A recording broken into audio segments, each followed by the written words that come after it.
My topic, alhamdulillah, salatu salam ala rasulillah, is on the desire for more. And I'm going to be brief because, as my stunt double just mentioned, it's been a long day and I want everyone to be fresh, inshallah, for when Sheikh Wadid joins on as the keynote speech or the last speech of the night. But the topic of the desire for more is something that's really ingrained deeply in our psychology. Allah subhanahu wa ta'ala says, Al-haakumut-takāthur, hatta zurtumul maqabir.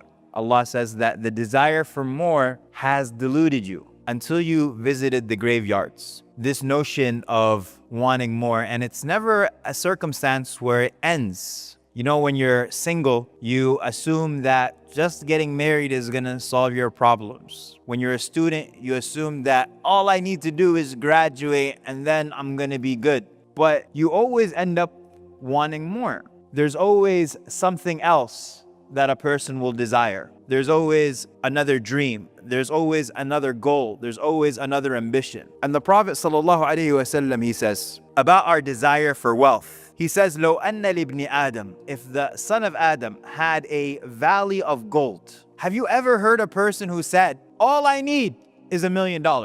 I'll be good. Okay, maybe not 1 million anymore, but $1 billion. I'm fine. I'm not gonna need anything else. Definitely not gonna need my friends. I'm not gonna need my family. I'm not gonna need any, I'm gonna be, and yet we know billionaires, or we know of billionaires.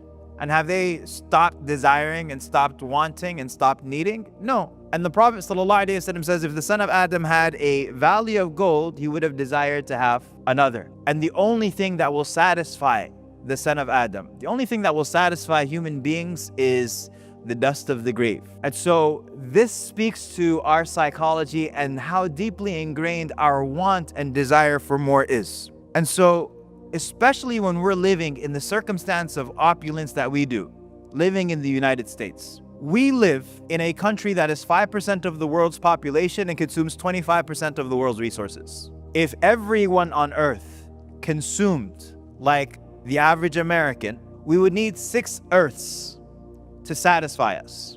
And so what does a person do to stifle, to challenge this desire that is the default in our hearts and our minds?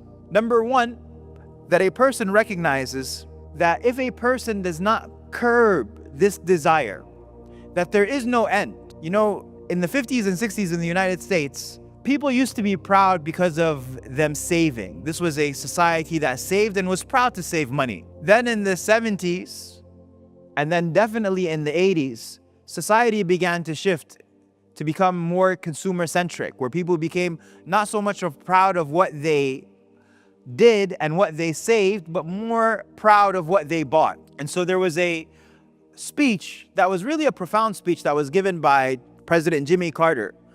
And it was called his Crisis of Confidence speech. And he gave it in 1979. And he talked about a country that he was the president of that he saw at a crossroads with regards to the very nature of where they found happiness. And he said, a nation that was proud of hard work, strong families, close-knit communities, and our faith in God. Too many of us now tend to worship self-indulgence and consumption. Human identity is no longer defined by what one does, but what one owns.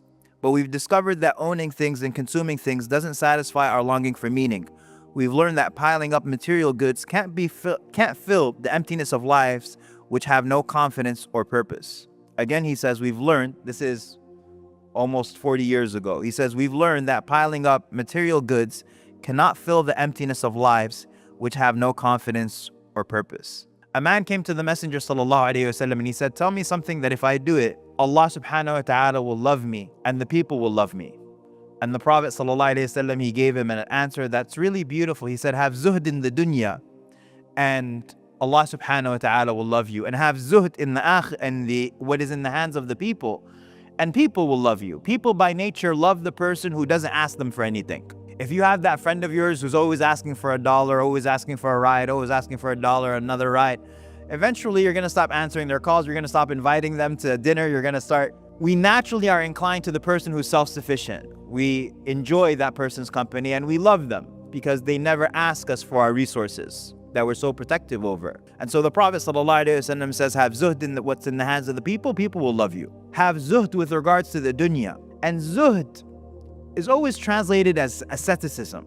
Does asceticism mean anything to anybody here? It's one of those words that's very archaic. It doesn't really communicate anything in particular. And so one of the movements actually that's a growing movement in the United States and worldwide actually is in industrial societies is called minimalism. And minimalism is the concept of not desiring a lot and being satisfied with little.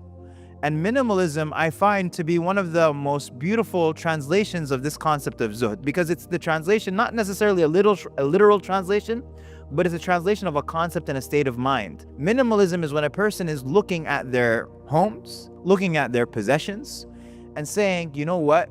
Not only do I have enough, but I have too much. And how can I remove myself from the burden of all of this stuff?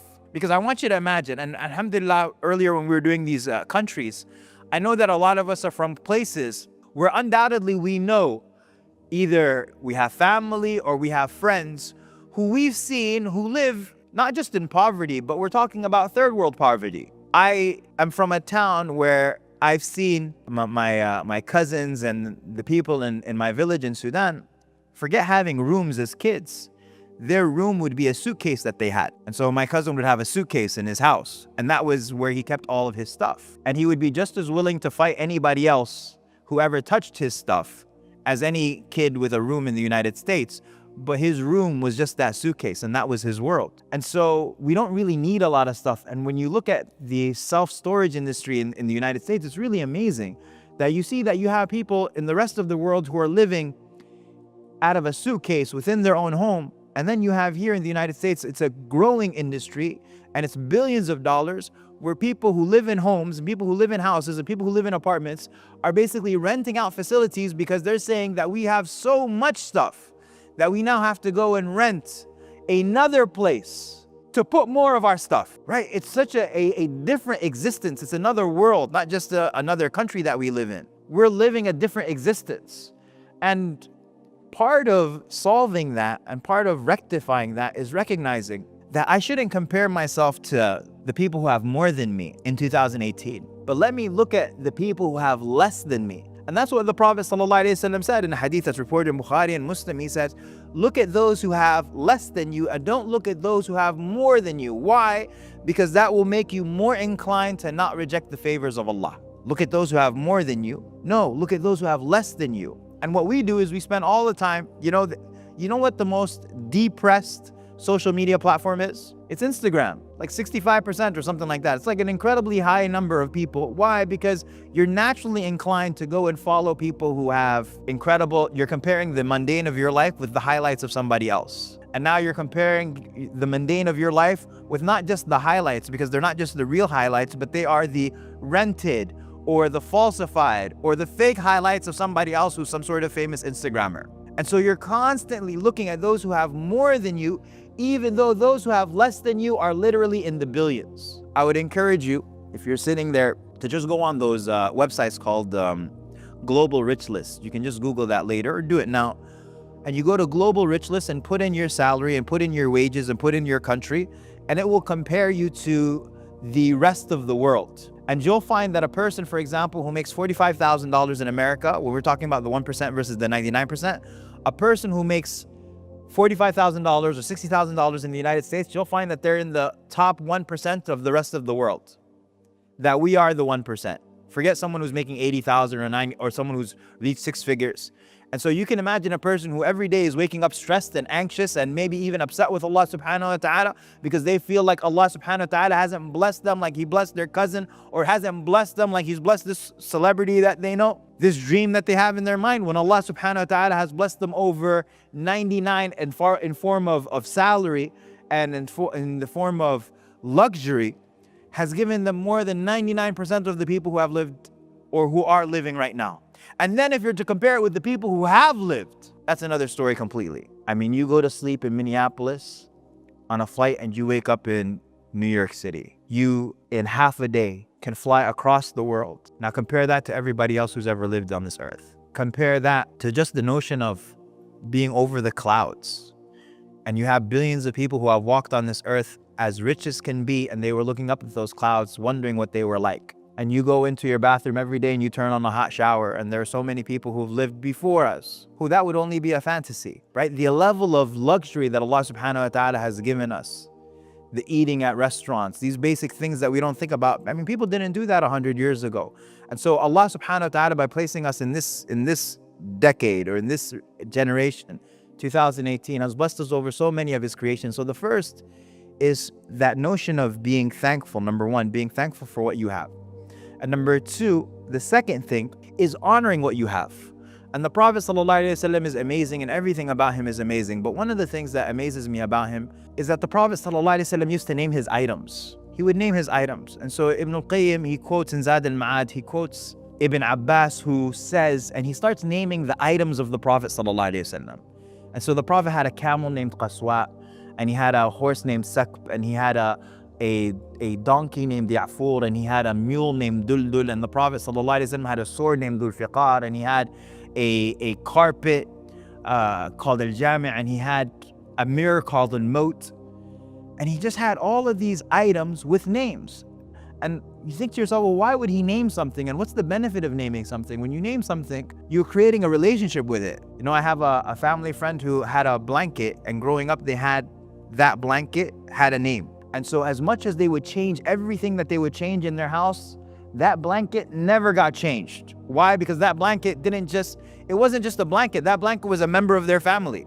So what's the name of your iPhone? Okay, your Android, sorry. What's the name of your car? What's the name of your laptop? Creating relationships with things, I believe, will make that harder to replace. And it'll make you more appreciative of it. So number two is honoring that wealth which Allah subhanahu wa ta'ala gave you. Number three is giving in charity. Why?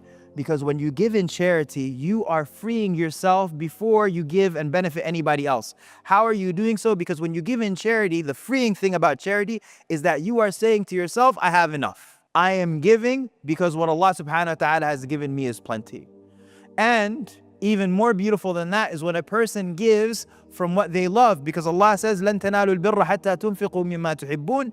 You will not attain righteousness until you give from what you love. So one of my brothers, one of my friends, a beautiful tradition that he has with his family every Ramadan, he's got a couple of kids, and what they do is every Ramadan they gather together and they give away some of their most beloved possessions. They don't just give away the things that they don't like, but they give away their favorite jacket, they give away their favorite items, because they know that Allah subhanahu wa ta'ala says that they won't attain righteousness until they give from what they love.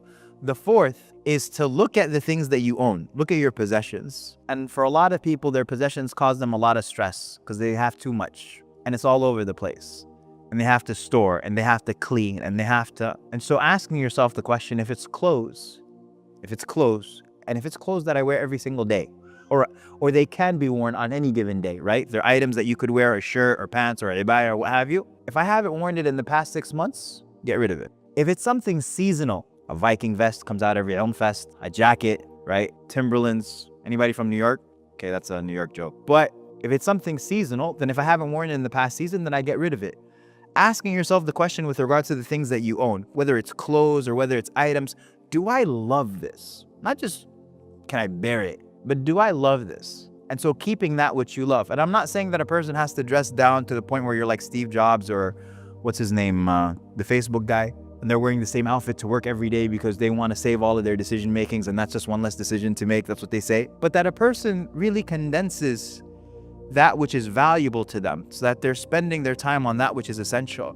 The Prophet ﷺ, he says that ghina, richness, is not in having a lot of wealth, but true richness is richness of the self. True richness is the richness of the self. And so recognizing what are distractions and recognizing that if you're putting your happiness in the hands of possessions, I got to get the new this, I got to get to do that, I have to add this and I have to add that, then don't be surprised if nothing of that makes you happy. Because true happiness is something that comes from Allah subhanahu wa ta'ala. And so seeking happiness from the one who owns it. So the four things were giving charity, honoring the things that Allah subhanahu wa ta'ala has given you, being thankful for what Allah subhanahu wa ta'ala has given you. And the last one was, I'm waiting for an answer because I actually forgot it. Okay, replacing that which what Allah subhanahu wa ta'ala has given you. If you're going to give something, then replacing something else. That's another activity that I think is very wonderful, that a person actually give. If you're going to buy something nice, that's fine, but replace it with something. Don't just add to what you have. If I have a nice coat, I'm going to get a nice coat, then I replace and I give and I give. Why? Because in giving in charity, you recognize that you have enough, and ask Allah subhanahu wa ta'ala to accept from all us and to accept from you, and to make us of those who are zuhad in this dunya, that Allah subhanahu wa ta'ala make us of those whose focus is completely on Him, that He grants us the best of this world and the next. Jazakumullah khair. Assalamu alaikum wa rahmatullahi wa barakatuh.